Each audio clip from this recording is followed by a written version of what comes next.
केमा केन्द्रित रह्यो, केलाई प्राथमिकता दिनुभएको छ अहिलेको अब चालु आबको बजेट? अहिलेको बजेट हाम्रो पहिलो बजेट भए हुनाले धेरै ठाउँमा थोरै थोरै भए पनि सबै क्षेत्रलाई समेट्ने गरेर अहिले बजेट विनियोजन भएको छ र विशेष गरेर हाम्रो पालिकाको नीति, सरकारको नीति नै के छ भने कृषि क्षेत्रमा, उत्पादन क्षेत्रमा बढी जोड दिनुपर्छ भन्ने। अब क्रसर उद्योगहरूको अनुगमन पनि एउटा कागजी हुने र वास्तविक अनुगमन पनि नगर्ने, यहाँको यसपालिको अनुगमन चाहिँ केमा केन्द्रित रहेको छ? कागजमा मात्रै हो कि वास्तविक कार्यान्वयनमा हुन्छ त्यो? अब भानुजी, म हजुरलाई के विश्वास दिलाउन चाहन्छु भने म त के भन्छु, मलाई यदि कसैले फुल पावर दिन्छ भने म क्रेसरलाई मैले सिल गर्न तयार छु।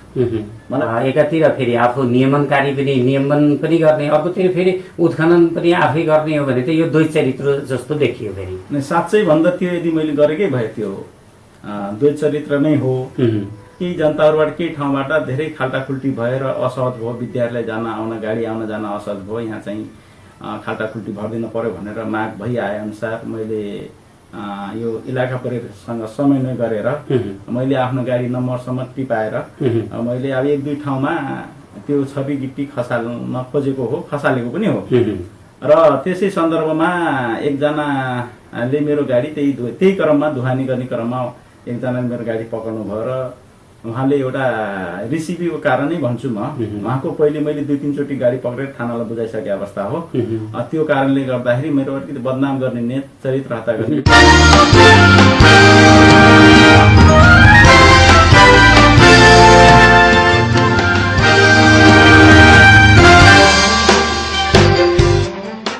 सिधा पत्र अनलाइन टेलिभिजनको सिधा संवादमा यहाँलाई हार्दिक स्वागत गर्दछु। म भानु जोशी। हामीले संवादमा विभिन्न क्षेत्रका व्यक्तित्वहरू निम्त्याउने गर्दछौँ र विविध विषयवस्तु अर्थात् समसामयिक विषयवस्तुहरूमा संवाद गर्ने गर्दछौँ। आजको संवाद पनि हामी सबैभन्दा नजिक रहेको नागरिकको वडा सरकार, पहिलो सरकारका रूपमा रहेको यही वडा सम्बन्धीका केही गतिविधिहरू आजको संवादमा जोड्नेछौँ हामी। मूलतः बजेट निर्माणमा वडाको भूमिका के कस्तो रहन्छ र पछिल्लो समय ज्येष्ठ नागरिकलाई केही कार्यविधिहरू फेरिएका छन्, के कस्तो प्रावधान छ र ज्येष्ठ नागरिकलाई सुविधा कसरी दिन सकिन्छ, यही सेरोफेरोमा आजको संवाद केन्द्रित राख्नेछौँ, जसका लागि हामीले कार्यक्रममा निम्त्याएका छौँ गढुवा गाउँपालिका 6 नम्बर वडाका वडा अध्यक्ष वीरबहादुर आले। सुरु गरौँ उहाँसँगको संवाद। कार्यक्रममा यहाँलाई हार्दिक स्वागत छ। धन्यवाद। सर्वप्रथम त बधाई छ यहाँलाई। हजुरलाई धन्यवाद। कस्तो लागेको छ निर्वाचित भएपछि? अब निर्वाचित भएपछि अलिकति थप जिम्मेवारी बढेको महसुस भएको छ र जुन किसिमले जनताले आशा अपेक्षा गरेर विजय बनाउनु भएको छ र उहाँहरूको माग सम्बोधन गर्नेमा मेरो 5 वर्ष नै ध्यान केन्द्रित रहन्छ। त्यसले गर्दाखेरि म थप जिम्मेवारीको साथ 5 वर्ष मैले बिताउनु पर्छ भन्ने मलाई महसुस भएको छ। अब नागरिकले आशा राखेका चिजहरू बजेट मार्फत केही सम्बोधन गर्ने कुराहरू हुन्छन्। सर्वप्रथम त वडाको भूमिका बजेट निर्माणमा कस्तो रहन्छ? केही भूमिका हुन्छ अथवा थपडी मात्रै हो बजेट? होइन, वडाको सम्पूर्ण जिम्मेवारी मलाई के लाग्छ भने सबै वडा तहबाट नै हामीले माग सङ्कलन गरेर गाउँपालिकामा पुर्याउने हो। गाउँपालिकाले बजेट हाम्रो वडालाई निश्चित बजेटहरू उपलब्ध गराउँछ र त्यो भित्र रहेर हामीले वडाभित्रका समस्यालाई सम्बोधन गर्ने गरेर हामीले बजेट विनियोजन गर्छौँ र त्यसलाई हामी कार्यपालिका हुँदै अब गाउँसभामा त्यसलाई पारित गराउँछौँ र हाम्रो वडाभित्रको बजेट र वडाकै जिम्मेवारीकै कुरा हो र वडाभित्रको बजेटलाई हाम्रै भूमिका रहन्छ। जस्तै पालिकाले सिलिङ दिएर त्यो सिलिङमा आधारित बजेट निर्माण गर्नुहुन्छ अथवा वडाका समस्यालाई आधारित मानेर पछि सिलिङ बन्छ? होइन, त्यो पहिले पालिकाले सिलिङ दिन्छ। हामीले पालिकाबाट पाएको बजेटको सिलिङको आधारमा हामीले बजेट यहाँ विनियोजन गर्ने मागहरू त थुप्रै हुन्छन्, तर त्यो बजेटले सम्बोधन, सिलिङ अनुसारको बजेटले सम्बोधन गर्ने किसिमका मागहरूलाई मात्रै हामीले सम्बोधन गर्छौँ र हामीले गर्न नसकेका माथिल्लो निकाय, गाउँपालिका अथवा प्रदेश, केन्द्रसम्मलाई हामी सिफारिस गरेर पठाउँछौँ ठुला योजनालाई र छुटेका योजनाहरूलाई पछि फेरि सम्बोधन गर्ने गरेर हामीले त्यसरी चाहिँ बजेटको वर्गीकरण र योजनाको वर्गीकरण गर्छौँ। पालिकाले दिएको सिलिङको आधारमा यहाँहरूले बजेट तर्जुमा गर्नुहुन्छ वडाका लागि। मूलतः केमा केन्द्रित रह्यो, केलाई प्राथमिकता दिनुभएको छ अहिलेको अब चालु आबको बजेट?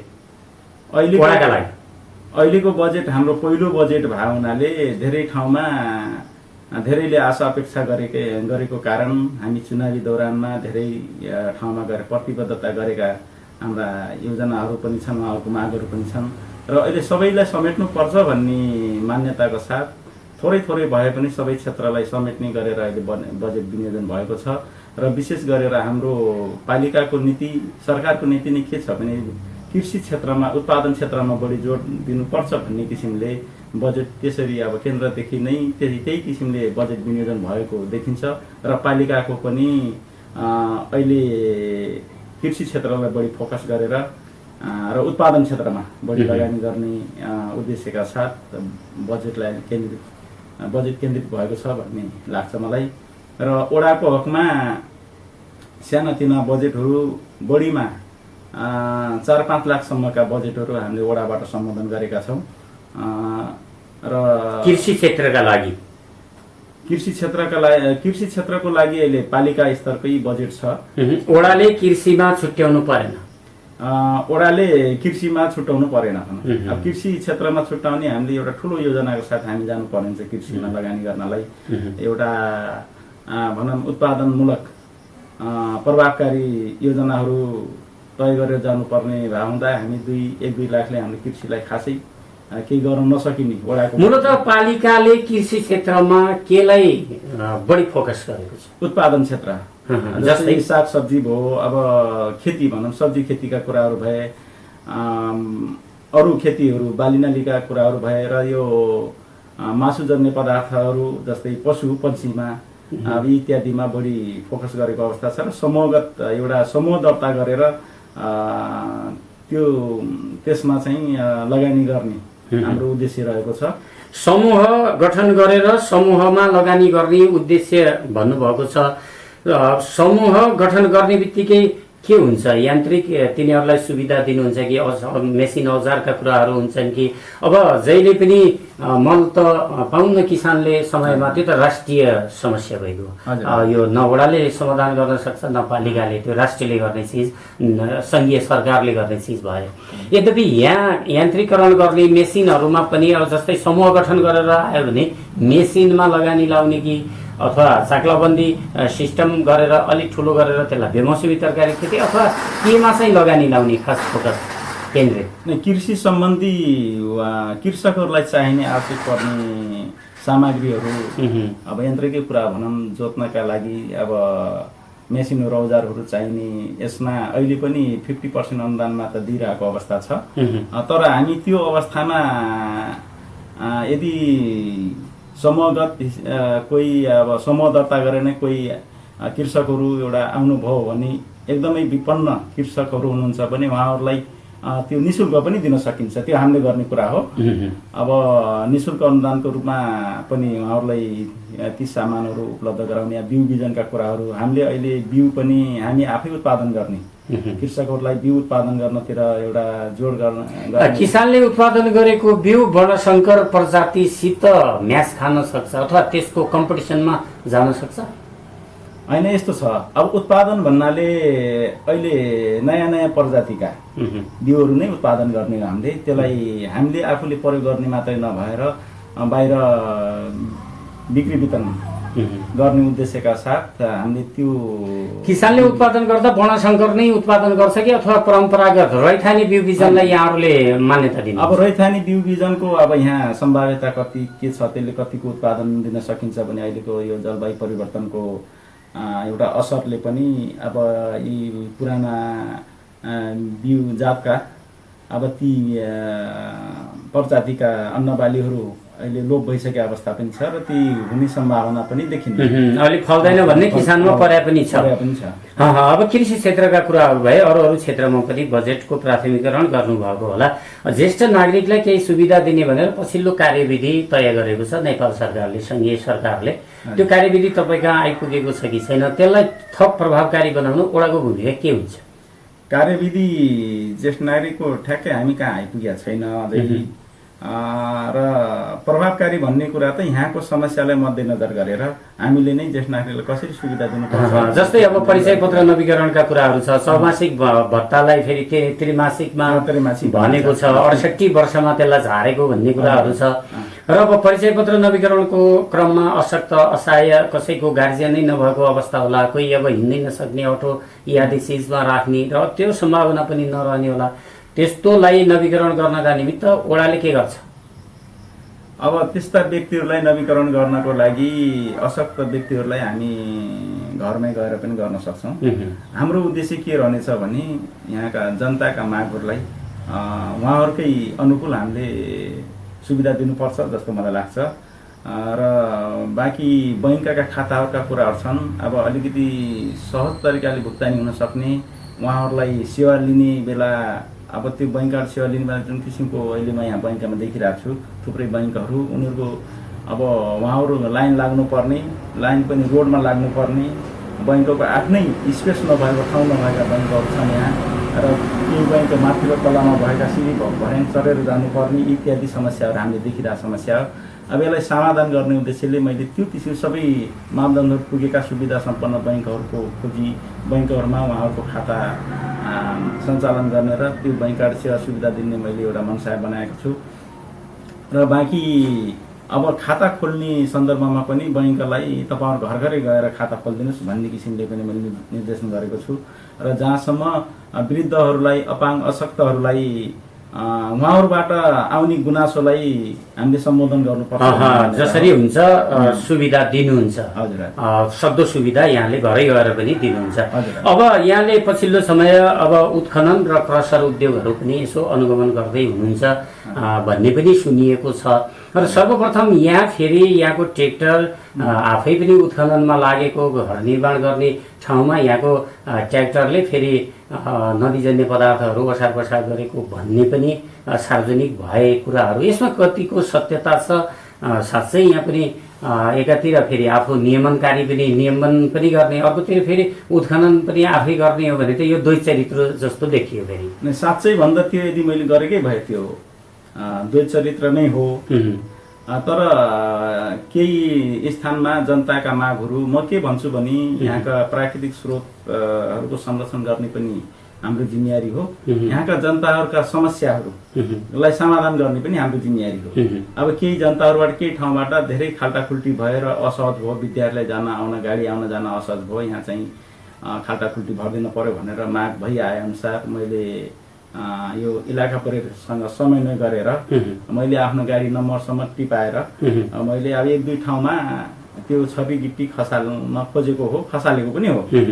र त्यसै सन्दर्भमा एकजनाले मेरो गाडी त्यही क्रममा धुवानी गर्ने क्रममा एकजनाले मेरो गाडी पक्राउनु भयो र उहाँले एउटा रिसिभीको कारणै भन्छु म, उहाँको पहिले मैले 2-3 चोटि गाडी पक्रेर थानालाई बुझाइसके अवस्था हो। त्यो कारणले गर्दाखेरि मेरो अलिकति बदनाम गर्ने नेत, चरित्र हत्या गर्ने प्रतिशोधका हिसाबले नै तपाईका गाडी पक्राउ गर्यो। अब जुन पुलिसले वास्तविक बुझेन, पुलिसले फेरि ल्याइहाल्यो। पुलिसले त ठिक छ, उसले कसैले पक्रिसकेपछि उसले एउटा आरोप के लगायो भने योले व्यक्तिको घरमा खसालेछ भन्ने आरोप लगाइसकेपछि पुलिसले लयो होला। तर पुलिसले लैसकेपछि तुरन्तै छानबिन गर्नुपर्ने, पुलिसले छानबिन गर्दैन। मैले यो अलिक पुलिसप्रति पनि मेरो गुनासो हो र मैले खसालेको भए छानबिन गर्न पर्यो।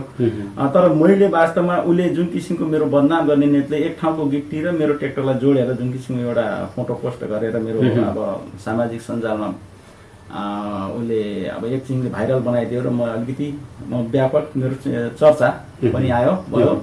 अब यसमा अलिकति के छ, म सत्य छु, सत्य नै रहन्छु, मेरो विजय हुन्छ भन्ने एक चर्चाको सफाइ पनि यहाँलाई लागेको अभियोग, यहाँलाई लागेको जुन समाजले लागेको एउटा यहाँले पनि गलत गर्नु भयो भन्ने चिज छ नि, यसको पनि यहाँले सहजीकरण गरिदिनु होला भनेर पनि यो फर्म यहाँलाई उपलब्ध गराएको हो हामी। नै अब यसमा म के भन्छु भने जसले त्यो अब एउटा म माथि झुठा आरोप लगायो, अब त्यो निराधार छ र र जसको घरमा गिट्टी खस्या त्यो मान्छे स्वयं बोलिरहेको छ यो ट्र्याक्टरले होइन फल्ना जसले बोक्या त्यो ट्र्याक्टरको नामसम्म उसले गएको छ कि फल्ना व्यक्तिको ट्र्याक्टरले झारेको हो यो ट्र्याक्टरले झारेको होइन र त्यहाँ घटनाको प्रकृति छानबिनै गर्ने पनि अनि प्रहरीले त्यो फोनकै आधारमा केही कुरो नबुझेरै ट्र्याक्टर नियन्त्रणमा लियो प्रहरीप्रति पनि असन्तुष्ट हुनुहुन्छ हजुर नै लियो केही भएन उसले आरोप लगाएर फल व्यक्ति घरमा खसालेछ पछि पुलिसले सफाई दियो वास्तविक बुझ्यो त नै पछि छलफल भयो त्यो व्यक्ति जसले मलाई म माथि आरोप लगायो उसलाई मैले उसको नाममा मैले निवेदनै दिएँ कि मेरो चरित्र हत्या भयो यसको छानबिन हुनु पर्यो म दोषी छु पनि म कारबाही भोग्न तयार छु यदि म निर्दोष हुनु मेरो चरित्र हत्या गर्ने काम किन भयो उसलाई कारबाही हुनुपर्छ भन्ने हिसाबले मैले तुरन्त अर्को दिन थानामा निवेदन दिइसकेपछि उसलाई बोलाएर त्यहाँ छलफल भयो अब त्यो वास्तविक कुरा सत्य तथ्य जसको घरमा खस्या त्यो व्यक्तिलाई बोलाइयो सबै बुझ्दाखेरि वास्तविक कुरा त्यो नभएर त्यो झुटा आरोप भन्ने कुरो भयो झुटा आरोप हो भन्ने प्रमाणित भयो हजुर ल ठिक छ यहाँले सबै पाउनुभयो अब उत्खनन र क्रसर उद्योगको यहाँले अनुगमन गर्दै हुनुहुन्छ र गढुवा गाउँपालिकामा मलाई लाग्छ धेरै क्रसर उद्योग गढुवा गाउँपालिकामा छन् देउखुरी उपत्यका कुनै दिन क्रसर उद्योगको उपत्यका हुने त होइन चिन्ताको विषय संरक्षण कर्मीहरूको त्यो पनि रहेको छ र यहाँले पनि लामो समय संरक्षण यात्रामा सहभागी हुनुहुन्छ यहाँ आफै पनि तर के छ भने अब क्रसर उद्योगहरूको अनुगमन पनि एउटा कागजी हुने र वास्तविक अनुगमन पनि नगर्ने यहाँको यसपालिको अनुगमन चाहिँ केमा केन्द्रित रहेको छ कागजमा मात्रै हो कि वास्तविक कार्यान्वयनमा हुन्छ त्यो अब भानुजी म हजुरलाई के विश्वास दिलाउन चाहन्छु भने म त के भन्छु मलाई यदि कसैले फुल पावर दिन्छ भने म अवैध क्रेसरलाई मैले सिल गर्न तयार छु मलाई कसैले त्यो पावर भन्न अब त्यो अधिकार दिन्छ भने मैले यो पटक पटक विभिन्न मिडियामा बोले पनि छु म अझै पनि यही बोलिरहेको छु रह्यो कुरो के हो भने म यो हाम्रो प्राकृतिक स्रोत चाहिँ यसरी दुरुपयोग नहोस् चोरी नहोस् भन्ने मनसाय राख्ने म व्यक्ति हो पहिलेदेखि हजुरलाई थाहै छ पहिलेदेखि यस विषयमा म धेरै क्रियाशील भएर लागेकै मान्छे हो अहिले पनि यो ट्र्याक्टरको कुरा जोडौँ ठ्याक्कै अब मेरो ट्र्याक्टर पक्रिसकेपछि अहिले पुरै थप मैले थानालाई पनि के च्यालेन्ज दिएको छु भने यदि कुनै ट्र्याक्टर पक्रे तपाईँले जरिमाना काटेरमा छोड्नु होला भनिसकेपछि अहिले ट्र्याक्टर खोलामा त्यो दिनदेखि खोलामा बिल्कुल ट्र्याक्टर गएको छैन तर म के भन्छु भने मान्छेलाई यो ठुलो तस्कर भन्ने कुरो ठुलो हो यो सम्भव छैन भन्ने जुन किसिमको बुझाइ छ मैले फेरि एकदम सानो मानेको छु तर हामीले हिम्मत गर्नुपर्छ हामी क्रियाशील हुनु सक्रिय हुनुपर्छ भनेपछि अब त्यही अनुसार क्रेसरलाई म जोड्न चाहन्छु क्रेसरको अहिले हामीले स्टक लिने काम गरिरहेका छौँ र स्टक हामीले अब यसको थोरै स्टकको कुरा भन्दा पनि कागजातका कुरा कतिपय क्रसर उद्योग के छ भने बालुवा फिरफिरे अथवा बालुवा छान्ने मात्रै इजाजत लिएको र त्यसले गिटी उत्पादन गरिराखेको र खोलाको छेउछाउमा रहेका क्रसर उद्योगले के भनेर सफाई दिइराखेका छन् भने हाम्रो क्रसर उद्योग त पहिला नै स्थापना भएको तर अहिले खोला सरेर यता आएको हो भनेर त्यो किसिमका अभिव्यक्ति दिइराखेका छन् तिनीहरूले पुल निर्माण गर्नुभन्दा पहिला क्रसर उद्योगको स्थापना गरे कि पुल निर्माण भइसकेपछि गरे यदि साँच्चै खोला सर्या भने त पुल अलि यता आउनु पर्ने अनि यो चीज तपाईलाई पनि अनुगमनको क्रममा जवाब पाउनु भएको छ कि छैन यसलाई कसरी हेर्नुहुन्छ यस्तो छ हामीले अहिले स्टक मात्र लिने गरेका छौं प्रत्यक्ष मालिकसँग हाम्रो भेटघाट भएको छैन त्यहाँ चाहिँ कर्मचारी बस्छ कर्मचारी रोक्न स्टक लिने काम भइरहेछ अब रह्यो कुरो यिनी मापदण्ड भित्र छन् कि छैनन् भन्ने कुरा म पनि अलिकति अन्यलमा के छु अझै कागज हेर्न पाउनु भएको छ कागज हामीले हेरेका छैनौं तर मैले के भनेको छु यी मालिकहरूलाई हामीले बोलाउनु पर्यो यिनीहरूको कागजात हेर्न पर्यो साँच्चै भन्दा मापदण्ड विपरीत छन् अथवा अवैधानिक छन् भने किन आजसम्म सञ्चालन भइरहेछ त यसलाई रोक्न हामी किन सकेका छैनौं के छ यसले केले बाधा गरेछ रोक्नलाई यो बहसको विषय बन्नुपर्छ र क्रेसर मालिकलाई यहाँ ल्याउनु पर्छ यो अनुमति दिने निकायलाई हामीले बोलाउनु पर्छ र स्थानीय निकाय बस्नुपर्छ यो सम्पत्ति हाम्रो यसरी दुरुपयोग हुन दिनु न चलखेलको हिसाबमा अथवा पहुँचको आधारमा यो चाहिँ हामीले आफ्नो सम्पत्ति यसरी लुटाउन हुन्न यो चाहिँ बहसको विषय बन्नुपर्छ तत्काल गर्नुपर्छ भनेर मैले अब कहिलेसम्म अनुगमन गरेर भ्याउनुहुन्छ अनुगमन अझै हामी 10-11 वटा क्रेसर छ भन्ने कुरो छ र यस्तै अब यो समय परिस्थितिले पनि अलि साथ दियो भने हामी त्यो सकिसकेपछि फेरि व्यापक बहस हुन्छ संरक्षण कर्मीलाई पनि बोलाउनुहुन्छ त्यो बहसमा यसमा हजुरले पनि भूमिका खेलिदिनु पर्छ जस्तो मलाई लाग्छ हामी सिडिओलाई पनि बोलाउँछौँ अब यो समन्वय समितिलाई पनि बोलाउँछौँ गाउँपालिकाका हामी बस्छौँ अनि हामीलाई यो वास्तविक हामीलाई किन कन्फ्युजमा पारिरहेको छ यो मापदण्ड विपरीत भन्ने छ त्यसलाई सञ्चालन गर्न किन दिइरहेछ वास्तविक के हो यस्तोको निष्कर्ष वास्तविक यो हामीले बुझ्न पाउनु पर्यो र हाम्रो अधिकार के कति हामीले प्रयोग गर्न पाउनु पर्यो भन्ने मेरो मान्यता हो। छलफल जिज्ञासाका विषयवस्तुहरू धेरै थिए, यद्यपि समय सकिएको सङ्केत हामीलाई प्राप्त भएको छ। अरू कुनै दिन फेरि थप छलफल हामी गर्ने नै छौँ। अन्तमा हामी मार्फत हाम्रो दर्शकलाई, तपाईँको वडावासीलाई, तपाईँको गाउँपालिकावासीलाई संक्षिप्त 2 लाइनमा केही भन्नु छ यहाँ? अब म भर्खरै निर्वाचित भएको 2 महिना भयो, अझै मेरो कार्यकाल समथिङ 5 वर्षको छ। म वडावासीलाई के आग्रह गर्न चाहन्छु भने म कर्मचारी होइन, कसैले मेरो पद खाल्ला भन्ने मलाई त्यो डर छैन। म इमान्दारी साथ काम गर्छु।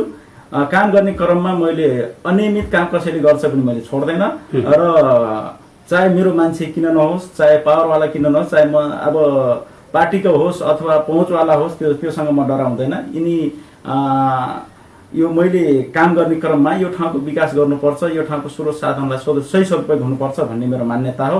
अब मेन कुरा अहिले क्रेसरकै कुरा छ, यसमा पनि मैले कडा एक्सन लिइरहेको छु, बोलिरहेको छु सबै मिडियामा। जति म जति अरू सायद बोल्न सकेका छैनन् बोले। अब यो समाजको विकास गर्ने क्रममा त अब वडामा आउने बजेटले मैले न्यायोचित तरिकाले एउटा वडामा प्रवाह गर्ने हो र सकेसम्म विकास भन्दा पनि जनतामा गुनासो सेवाका कुराहरू छन्। म सेवामा बढी केन्द्रित छु। जनतालाई कसरी सेवा दिने भन्ने कुरा, जनतालाई सेवा दिन हामीलाई पैसा लाग्दैन। बिना पैसा गर्ने सेवाहरूमा म चाहिँ कुनै पनि जनतामा कुनै पनि किसिमको सेवामा कमी हुन दिँदैन भन्ने म फेरि पनि यो हजुरको यो मिडिया मार्फत म प्रतिबद्धता जाहेर गर्न चाहन्छु। आफ्नो व्यस्त समयका बावजुद हाम्रो कार्यक्रममा सहभागी भए आफ्ना महत्त्वपूर्ण विचार राखिदिनु भएको छ सांसारिक कुराहरूमा। यहाँलाई धेरै धेरै धन्यवाद। हवस्, धन्यवाद।